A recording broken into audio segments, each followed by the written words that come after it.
मौजूद थी। वज़ीर आज़म शहबाज शरीफ लंदन में मुख्तसर क़याम के बाद वतन वापस रवाना होंगे। बेलारूस के वज़ीर आज़म और वज़ीर ख़ारजा ने मिन्स्क हवाई अड्डे पर रुख़सत किया था।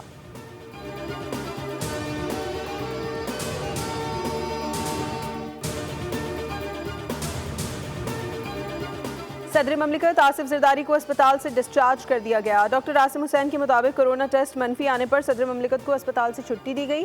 डॉक्टर्स ने आसिफ ज़रदारी को फिजियोथेरेपी जारी रखने का मशवरा दिया।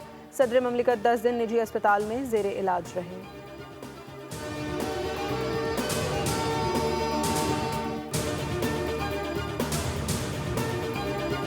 पाकिस्तान सुपर लीग 10वें सीजन का आगाज। रावलपिंडी स्टेडियम में रंगारंग तकरीब। शायकीन क्रिकेट की बड़ी तादाद शरीक। तकरीब का आगाज फ्लाइंग मैन ने trophy CEO PSL Salman Naseer के सपुर्द की, जिन्होंने इसको स्टेज पर सजाया। आबिदा परवीन ने सूफियाना कलाम पेश करके समा बांध दिया। यंग स्टनर्स ने शायकीन को महसूस किया। अली जफर ने पाकिस्तान की मुख्तलिफ सकाफतों के रंग पेश किए। PSL के ऑफिशियल तराने पर अब्रारुल हक, तलहा अंजुम, नताशा बेग की परफॉर्मेंस। शानदार आतिशबाजी का मुजाहरा।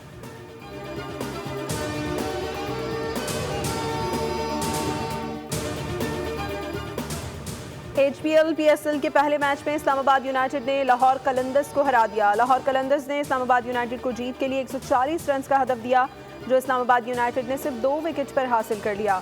खोलन मनरो की निस्फ सेंचुरी 59 रन के साथ not out. Salman Agha 41 run बनाकर नाकाबिल शिकस्त रहे। अब्दुल्ला शफीक के 66 रन भी लाहौर कलंदर्स के काम ना आए। सिकंदर रजा 23, डैरिल मिचेल 13 रन बना सके। फ़खर जमान 1, मोहम्मद नईम 8, शाहीन आफरीदी 2 रन बना सके। जेसन होल्डर ने 26 रन देकर 4 खिलाड़ियों को आउट किया।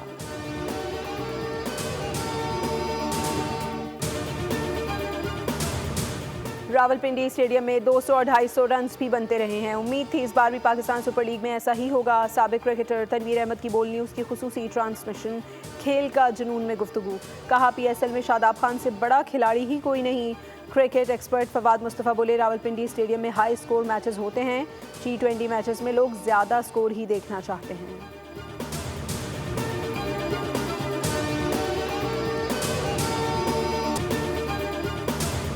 दुनिया की 2 बड़ी ताकतें आमने सामने। अमेरिका और चीन मौशी मैदान में लड़ पड़े। अमेरिका के जवाब में चीन का वार। टैरिफ 84% से बढ़ाकर 125% कर दिया। सदर शी जिनपिंग का यूरोपीय यूनियन को टैरिफ की जंग में चीन का साथ देने का मशवरा। अमरीकी सदर ट्रंप ने कहा, चीनी सदर समझदार इंसान और मेरे बहुत अच्छे दोस्त हैं। बीजिंग के साथ भी डील हो सकती है। उधर डेमोक्रेट सेनेटर ने ट्रंप पर इनसाइड ट्रेडिंग का इल्ज़ाम लगा दिया।